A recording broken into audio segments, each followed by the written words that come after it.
Hello, my dear students. Welcome to the class of electrochemistry. Part 2, galvanic cell. We have already seen in part 1 what will happen if a base and an acid mix together. And we have learned about the conductivity, the factors which affect the conductivity, that is the ions, the size of the ions, the oxidation state, the role played by the oxidation state, and size of the ions, etc. That is the mobility of ions, the role of mobility of the ions in conductivity.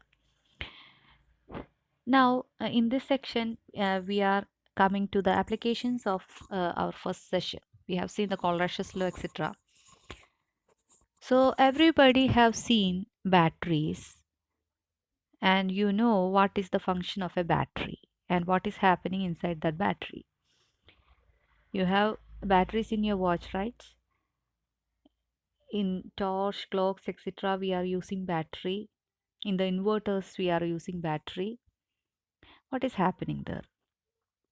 In that, the chemical energy is converting into electrical energy.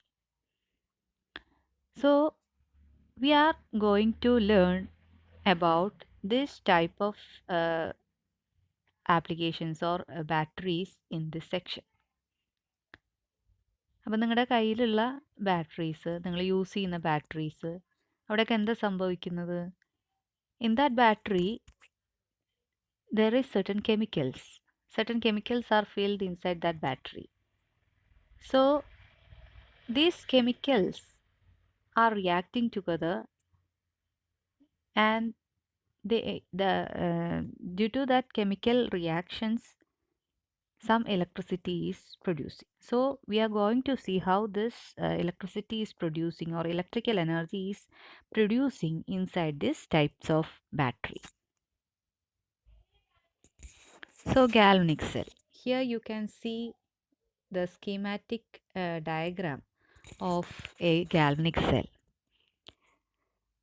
So you can see two beakers. Inside that beaker some solution is filled, and a rod is dipped inside that solution, and these rods are connected to each other.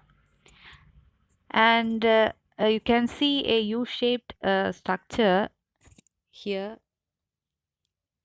In this, the two beakers are connected by a U-shaped structure. This is the U-shaped structure. So we can select the first beaker, this one. This beaker contain zinc sulfate solution, and inside that a zinc rod is dipped into it. And in another beaker you have copper sulfate solution, and inside that solution a copper rod is dipped. Now what all ions we can see inside the zinc sulfate solution? There are Zn2 plus ions and SO4 2 minus ion. അപ്പോൾ ഇതൊരു electrolyte ആണ്. എന്താ electrolyte? Zinc sulphate എന്ന് പറഞ്ഞു കഴിഞ്ഞാൽ it is a salt of zinc. So all salts can act as strong electrolytes. So this zinc sulfate is completely dissociated or ionized into Zn2 plus and SO4 2 minus. Also this copper sulfate is also a strong electrolyte, so it also dissociates into or ionizes into Cu2 plus and SO4 2 minus. So inside this solution we can see, or there are ions, 2 plus ions and 2 minus ions, two types of ions. Now inside this zinc sulfate, zinc rod is dipped,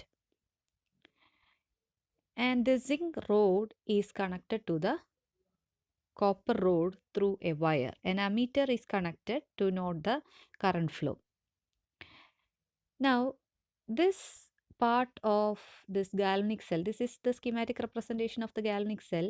This part is referred to as the anode, or this part is the anode, that is on the right hand side of this slide. Right hand side of this slide, we can see the anode, and in the left hand side we can see the cathode.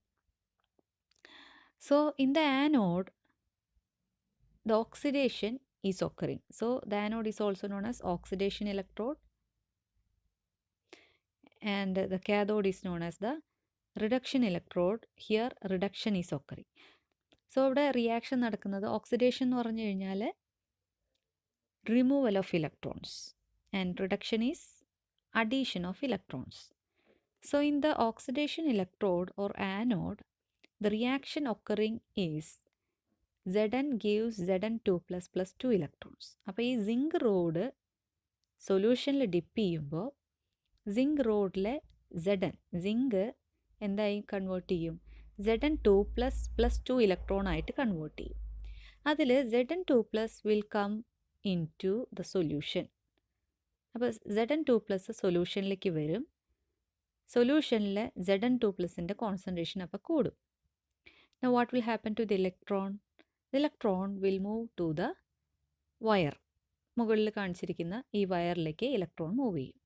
ഇനി ആ electron move ചെയ്ത് വരുന്നത്, ഈ circuit complete ആവുന്നത് copper ഇലക്ട്രോഡിലെത്തുമ്പോഴാണ്. So here the copper sulphate solution contain Cu2+ ion. So the electrode, this copper electrode will be rich with electrons coming from the zinc rod. അപ്പോൾ ഈ copper റോഡിൻ്റെ മുകളിൽ മുഴുവൻ ഇലക്ട്രോൺസ് വന്ന് നിറയും. ഇവിടുന്ന് ഇലക്ട്രോൺ വന്നിട്ട് ഇലക്ട്രോൺസ് വന്ന് നിറയും. ഈ ഇലക്ട്രോൺ ഡയറോ കണ്ടില്ലേ? അപ്പോൾ ഈ സൊല്യൂഷനിലെ കോപ്പർ Cu2+ എന്ത് ചെയ്യും? സൊല്യൂഷനിലെ Cu2+ ആ ഇലക്ട്രോണിനെ ആക്സെപ്റ്റ് ചെയ്ത് കോപ്പറായി മാറും, Cu ആയി മാറി ഈ റോഡിൻ്റെ മുകളിൽ ഡെപ്പോസിറ്റ് ചെയ്യും. So the reduction electrode, the reaction inside in the reduction electrode is Cu2+ plus 2 electrons gives Cu. അപ്പോൾ ഇതാണ് ഇവിടുത്തെ റിയാക്ഷൻ. സോ നമുക്ക് ഈ ഗാൽവനിക് സെല്ലിനെ, അല്ലെങ്കിൽ ഈ ഗാൽവനിക് സെല്ല് 2 ഹാഫ് സെൽസ് ആയിട്ട് നമുക്ക് പറയാം. അല്ലെങ്കിൽ ഒരു galvanic cell has 2 electrodes or 2 half cells.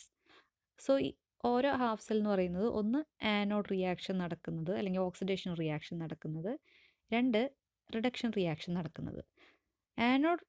Anode ഉൾപ്പെടുന്ന ഹാഫ് സെല്ലിനെ ആനോഡിക് ഹാഫ് സെൽ എന്നും, രണ്ടാമത്തെ കാഥോഡ് റിയാക്ഷൻ അല്ലെങ്കിൽ റിഡക്ഷൻ നടക്കുന്ന ഹാഫ് സെല്ലിനെ കാഥോഡിക് ഹാഫ് സെൽ എന്നും പറയും. അങ്ങനെ ഇങ്ങനെ 2 ഹാഫ് സെൽസ് ഉണ്ട്. ഒരു സിംഗിൾ ഇലക്ട്രോഡിനെയാണ് ഒരു ഹാഫ് സെൽ എന്ന് പറയുന്നത്. ഒരു സിംഗിൾ ഇലക്ട്രോഡ് ഉൾപ്പെടുന്ന aqua solution or the aqueous solution constituting a single electrode is the half cell, one half cell. Now each half cell reaction is represented here. Anode half cell reaction Zn bar Zn2 plus bracket AQ means aqueous, comma 1 molar. 1 molar is the concentration of the solution, or Zn semicolon Zn2 plus bracket AQ comma 1 molar. ഇത് anodic half cell represent ചെയ്യുന്നു. ഇത് cathodic half സെല്ലിൻ്റെ representation. So ഇത് എഴുതാൻ പഠിക്കണം. അപ്പോൾ നടുക്ക് ഒരു വരയാണ്. ഇനി ഒരു galvanic cell is represented like this. Zn ബ്രാക്കറ്റിൽ solid bar Zn2 plus bracket AQ comma 1 molar, then double bar, ശ്രദ്ധിക്കുക ഡബിൾ ബാർ Cu2 പ്ലസ് ബ്രാക്കറ്റിൽ aqueous comma 1 molar, bracket close ചെയ്യുക, ബാർ Cus. അപ്പോൾ ഇങ്ങനെയാണ് ഒരു galvanic cell representation. Galvanic cell representation നമുക്ക് അറിഞ്ഞിരിക്കണം. So this is the representation of the galvanic cell. ആദ്യം anode, പിന്നെ കാഥോഡ്. അല്ലെങ്കിൽ ആനോഡ് നമ്മുടെ റൈറ്റ് ഹാൻഡ് സൈഡിൽ, അല്ല നമ്മുടെ ലെഫ്റ്റ് ഹാൻഡ് സൈഡിൽ ആനോഡ് എഴുതണം, കാഥോഡ് റൈറ്റ് ഹാൻഡ് സൈഡിൽ എഴുതണം. ആ എഴുതുന്ന അതേപോലെ തന്നെയാണ് വരയ്ക്കുന്നതും. വരയ്ക്കുന്നത് എങ്ങനെയാണോ അതുപോലെ തന്നെ എഴുതുന്നതും പ്രാക്ടീസ് ചെയ്യുക. അപ്പം വരയ്ക്കാനും പഠിക്കണം, ഈ എഴുതാനും പഠിക്കണം. ഇനി ഓവറോൾ റിയാക്ഷൻ, കാഥോഡിലെ റിയാക്ഷൻ നമ്മൾ കണ്ടു. Zn gives Zn2 plus 2 electron. കാഥോഡിലെ reaction Cu2 plus 2 electron gives Cu. That is the oxidation and reduction. Now overall cell reaction is given here. ഏറ്റവും താഴെ കാണുന്നതാണ് overall cell reaction. That is Zn plus Cu2 plus gives Zn2 plus Cu. Electrons എന്ത് ചെയ്യുന്നു? Electrons ആ circuit complete ചെയ്യുന്നു. So what is A galvanic cell? An electrochemical cell or a galvanic cell or a voltaic cell is a device in which chemical energy is converted into electrical energy as a result of an indirect redox reaction occurring inside. So this is a redox reaction, but indirect redox reaction occurring inside. Redox reaction means both oxidation and reduction reaction occurs in the same reaction. Okay. Oxidation and reduction steps occurs in the same reaction. Now you can see a U-shaped tube in this cell. What is this U-shaped tube? And why we are connecting this U-shaped tube? ഈ ചിത്രം നോക്കിക്കഴിഞ്ഞാൽ തന്നെ അറിയാം, ഇവിടെ നിങ്ങൾ circuit wire വെച്ച് connect ചെയ്തു. ഇനി ഈ സർക്യൂട്ടിനെ നമുക്കൊന്ന് കംപ്ലീറ്റ് ചെയ്യണം അല്ലേ? അപ്പോൾ അത് കംപ്ലീറ്റ് ആകുന്നത് എങ്ങനെയാണ്? ഈ സോൾട്ട് ബ്രിഡ്ജ് വഴിയാണ്. അപ്പോൾ ഈ ചിത്രം നോക്കി കഴിഞ്ഞാൽ തന്നെ നമുക്കറിയാം, ഇതൊന്ന് കംപ്ലീറ്റ് ആവണമെങ്കിൽ ഇവിടെ ഈ യൂട്യൂബ് വേണം. ഈ യൂട്യൂബിനെ പറയുന്ന പേരാണ് സോൾട്ട് ബ്രിഡ്ജ്. അപ്പോൾ എന്തായിരിക്കും ഇതിൻ്റെ ഒരു ഇമ്പോർട്ടൻസ്, അല്ലെങ്കിൽ എന്തിനായിരിക്കും ഈ സോൾട്ട് ബ്രിഡ്ജ് ഉണ്ടായിരിക്കുന്നത്? നമ്മൾ ഈ റിയാക്ഷൻ പറഞ്ഞപ്പോൾ പറഞ്ഞു, സിങ്ക് റോഡ് എന്താ ചെയ്യുന്നത്? സിങ്ക് റോഡ് Zn2+ ആയിട്ട് സൊല്യൂഷനിലേക്ക് വരികയാണ്. So what will happen to the concentration of Zn2+ inside the solution? Zn2+ concentration will increase. More and more Zn2+ will enter into the solution അല്ലേ? കൂടുതൽ Zn2+ ഈ സൊല്യൂഷനിലേക്ക് വരും. അപ്പോൾ ഈ Zn2+ അയോണിൻ്റെ കോൺസെൻട്രേഷൻ കൂടും അല്ലേ? നോർമലി Zn2+ൻ്റെ കോൺസെൻട്രേഷൻ കൂടും. ഇലക്ട്രോൺ എന്ത് ചെയ്യുന്നു? ഈ വയറിൽ കൂടെ അപ്പുറത്തെ കോപ്പറിലേക്ക് പോവുകയാണ് ചെയ്യുന്നത്. സോ ഈ എക്സസ് ആയി വരുന്ന Zn2+നെ എന്ത് ചെയ്യും? ഈ സോൾട്ട് ബ്രിഡ്ജിലൂടെ മൂവ് ചെയ്യും. Zn2+ ഈ സോൾട്ട് ബ്രിഡ്ജിലൂടെ മൂവ് ചെയ്യും. നൗ ഇവിടെ സംഭവിക്കുന്നത്, എക്സസ് ആയിട്ട് വരുന്നത് ആരാ? ഈ ഹാഫ് സെല്ലിൽ എക്സസ് ആയിട്ട് വരുന്നത് SO4 2- ആണ്. കാരണം ഇലക്ട്രോൺസ് ഇവിടേക്ക് വന്ന് ഈ കോപ്പർ റോഡിൽ മുഴുവൻ ഇലക്ട്രോൺസ് വരുമ്പോൾ ഈ Cu2+ will attract towards the copper electrode, and Cu2+ will accept that 2 electron and deposit as copper on that electrode. അപ്പോൾ ഇവിടെ Cu2+ ഇലക്ട്രോഡിൻ്റെ മുകളിൽ ഡെപ്പോസിറ്റ് ചെയ്യും, എക്സസ് SO4 2- വരികയും ചെയ്യും. അപ്പോൾ അവിടെ ഒരു ഇക്വിലിബ്രിയം ഡിസ്റ്റർബ് ചെയ്യുന്ന ഒരവസ്ഥ വരും. So this SO4 2- is abstracted by this salt bridge. അതാണ് ഇവിടെ നടക്കുന്ന മെക്കാനിസം. ഇനി സോൾട്ട് ബ്രിഡ്ജ് എന്താണെന്നുള്ളത് നമുക്ക് നോക്കാം. So a salt bridge is a U-shaped tube containing a concentrated solution of an inert electrolyte like KCl, KNO3, ammonium nitrate in agar-agar solution. Okay, അപ്പോൾ ഇവിടെ KCl, KNO3, NH4NO3 ചില specify ചെയ്തുള്ള ചില ഇലക്ട്രോലൈറ്റ്സിനെ specify ചെയ്ത് പറയുന്നുണ്ട്. അതിൻ്റെ പ്രത്യേകത എന്താണെന്ന് വെച്ച് കഴിഞ്ഞാൽ, ഈ KCl, KNO3 എന്നൊക്കെ പറയുന്നതിലെ ആനയോൺസും കാറ്റയോൺസും, അതായത് K+ and Cl-. Anion means positive ion, anion means negative ion, cation means positive ion. The size of these anions and cations will be almost similar or same. That means the mobility of these ions will be almost same. എന്തിനാ mobility same ആവുന്നത്? നമ്മൾ salt ബ്രിഡ്ജിൻ്റെ ഇത് പറഞ്ഞത്, ഇവിടുന്ന് ഒരു ion പോകുമ്പോൾ ഇവിടുന്ന് ഒരു അയോൺ ഇങ്ങോട്ട് പോകുന്നുണ്ട്. ഈ രണ്ട് അയോൺസിൻ്റെയും മൊബിലിറ്റി സെയിം ആയിരിക്കണം. ഓക്കെ, അപ്പോൾ മൊബിലിറ്റി സെയിം ആയാൽ, അല്ലെങ്കിൽ എന്താ, റേറ്റ് വ്യത്യാസം വരും. ഒരേ റേറ്റിൽ വേണം അത് മൂവ് ചെയ്യാൻ, എന്നാലാണ്. കാരണം ഇലക്ട്രോൺ മുകളിലൂടെ ഇലക്ട്രോൺ ആണ് പോകുന്നത്, മുകളിലത്തെ വയറിൽ കൂടെ ഇലക്ട്രോൺ ആണ് പോകുന്നത്. അപ്പോൾ താഴെയും എന്താവണം? ആ മൊബിലിറ്റി, രണ്ട് അയോൺസിൻ്റെ മൊബിലിറ്റി സെയിം ആയാലാണ് അവിടെ സർക്യൂട്ട് കംപ്ലീറ്റ് ആവുള്ളൂ. അല്ലെങ്കിൽ ഒരു സൈഡിൽ കോൺസെൻട്രേഷൻ കൂടും, ഒരു സൈഡിൽ കോൺസെൻട്രേഷൻ കുറയും. അതാണ് ഇവിടെ ബ്രാക്കറ്റിൽ one of the above mentioned electrolyte is chosen because the mobility of the constitute cation and anion are almost same. Neither are they involved in the electrochemical change nor they do react chemically with the species in the cell. അതും നമ്മൾ ശ്രദ്ധിക്കണം. ഇതിൻ്റെ പ്രത്യേകത അതും കൂടിയാണ്. They are not reacting with the species inside this electrochemical cell. Also there is no chemical change involving in this electrolytes. Now the main functions are it completes the electrical circuit, it prevents the accumulation of charges, then it maintains the electrical neutrality, it prevents mechanical mixing of the two electrolyte solution in the cell. അപ്പോൾ ഇതാണ് salt ബ്രിഡ്ജിൻ്റെ പ്രത്യേകത. The salt bridge is very important. Now these are certain examples, some example for the galvanic cell. Galvanic cellൻ്റെ certain examples ആണ് ഈ കൊടുത്തിരിക്കുന്നത്. ഈ zinc electrode, zinc and silver, magnesium zinc, then hydrogen electrode and copper electrode, certain examples. Now next is Daniell cell. നേരത്തെ നമ്മൾ പറഞ്ഞ galvanic സെല്ലിൻ്റെ വേറൊരു രൂപമാണ് ഗാൽവനിക് സെൽ. ഇതിൻ്റെ പ്രത്യേകത എന്ന് പറഞ്ഞു കഴിഞ്ഞാൽ there is no salt bridge. Salt ബ്രിഡ്ജിന് പകരം you can see a parchment membrane or the two half cells, anodic half cell as well as the cathodic half cells are partitioned by a parchment membrane.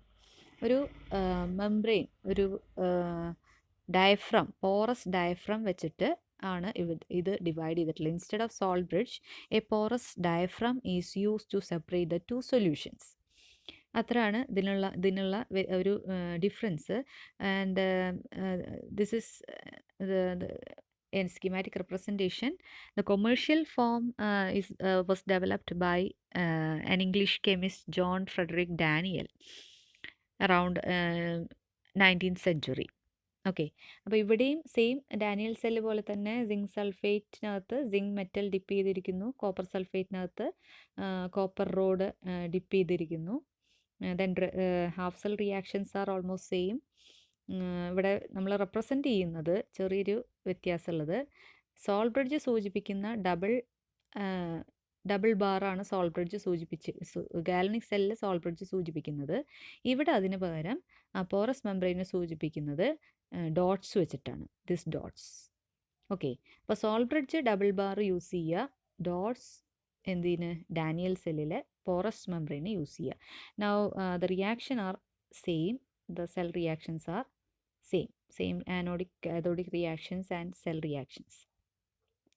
Now next is reversible cells and irreversible cells.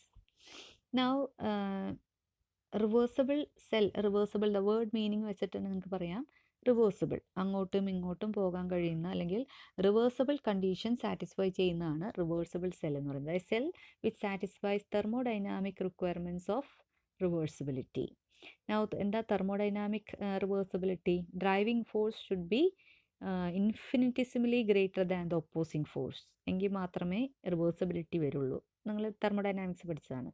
It should be possible to reverse it by applying a force infinitesimally greater than the one acting.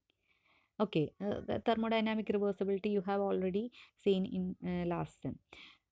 Now a typical example for the reversible cell is the Daniell cell.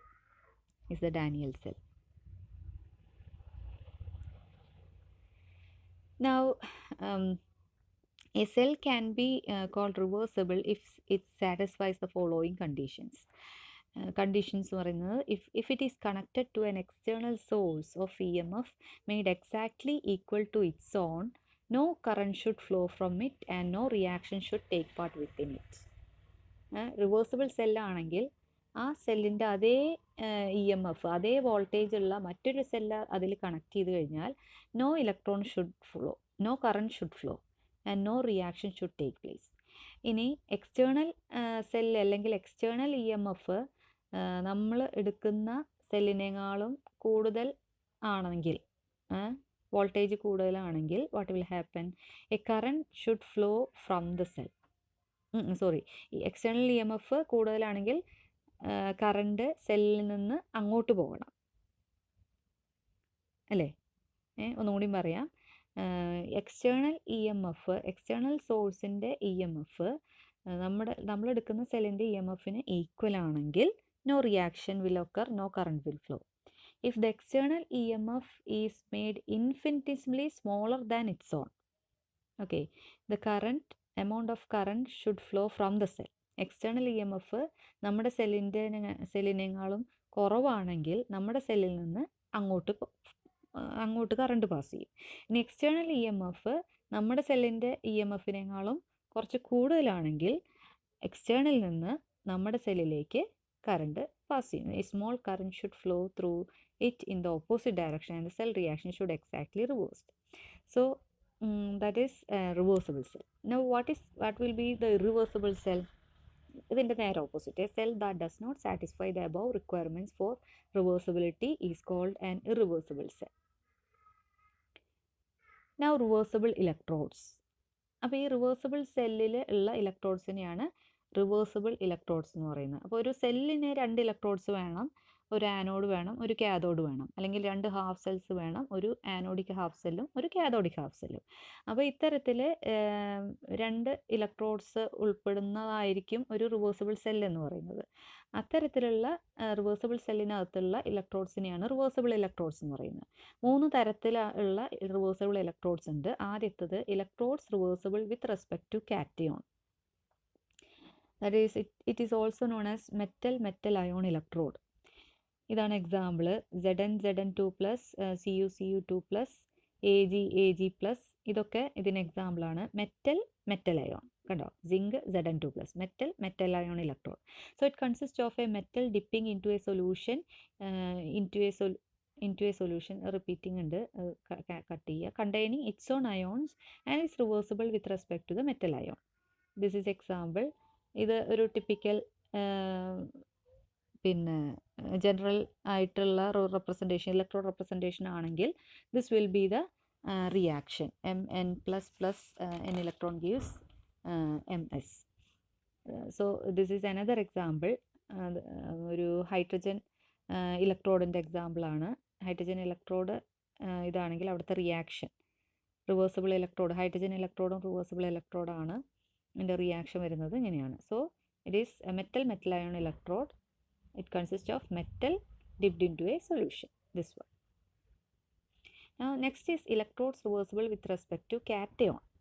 So here electrode and a cation, negative ion ആണ് ഇലക്ട്രോഡും cation. This is an example. Gas electrode, chlorine electrode is an example. So it is also known as metal insoluble metal salt electrode. Metal insoluble metal salt electrode. So it consists of a metal in contact with one of its soluble salt immersed in a solution of a soluble salt of the same ion. Soluble salt of metal, then metal insoluble salt immersed in a soluble salt of same ion. The platinum Cl2 Cl minus. അപ്പോൾ അവിടെ reaction വരുന്നത് half Cl2 plus electron gives Cl minus. Another example is silver electrode. അപ്പോൾ silver insoluble ആയിട്ടുള്ള silver chloride and any other soluble salt of same anion. ഇവിടെ silver chloride ആണ് എടുക്കുന്നതെങ്കിൽ Cl minus അടങ്ങിയിട്ടുള്ള ഏതെങ്കിലും മറ്റൊരു സോലിബിൾ ആയിട്ടുള്ള salt. And this is the reaction taking place. Then calomel electrode is another example. Calomel means mercury include ചെയ്യുന്ന ഇലക്ട്രോഡ്സിനെയാണ് കെലോമൽ electrode എന്ന് പറയുന്നത്. അതിൻ്റെ റിയാക്ഷനാണ് ഇവിടെ കൊടുത്തിരിക്കുന്നത്. Next is oxidation reduction electrode. It is also known as redox electrode. So this is N electrode consist of an unattackable metal like platinum immersed in a solution containing ions which are oxidized and reduced forms of a redox system. For example, this ferrous-ferric electrode Fe2 plus is ferrous, then ferric Fe3 plus. So ferrous-ferric electrode is an example.